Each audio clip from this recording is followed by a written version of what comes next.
The Russian Foreign Ministry is claiming that the US and Russia are now in a hot phase of the war and implores the US to resume some kind of dialogue.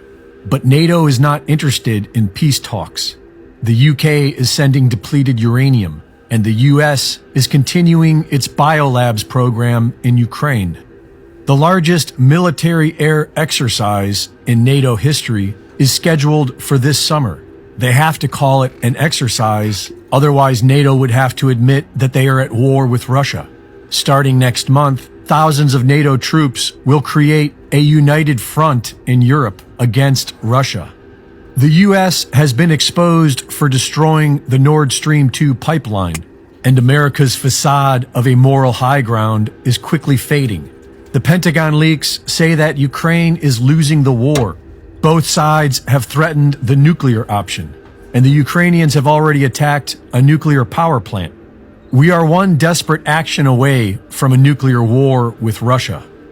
China is now simulating precision strikes on key targets on Taiwan, and the moment they invade, the US will go to war with China. The Uniparty and the media have been focusing on China for several weeks now, and U.S. Senator Lindsey Graham is already prepared to start sending troops. But the Department of Defense is warning that the U.S. doesn't have enough munitions to fight China. The millions of rounds of ammunition that the U.S. has sent to Ukraine has drained stockpiles, which will take years to replenish, making it an opportune moment for the CCP to invade. Days after Xi Jinping brokers a peace deal between Iran and Saudi Arabia, rocket attacks are launched at Israel from multiple locations. Last week, in response, Israel launched attacks against Lebanon, Gaza, and Syrian military targets. The Jerusalem Post is calling it a multi-front Middle East war against Israel and claim that Iran is behind the attacks. Israel has been calling up battalions of reservists. The Iranians are reportedly preparing to attack Israeli ships sailing through the Persian Gulf and the Arabian Sea. Last week, the U.S. deployed a submarine with a Tomahawk missile payload to support Israel. If Israel goes to war with Iran, the U.S. will be involved.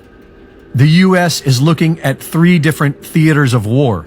They've already depleted their munitions in their losing proxy war with Russia, and they've depleted their military with clot shots and tranny psyops. Meanwhile, the Bank for International Settlements, or BIS, is preparing for a one-world digital currency.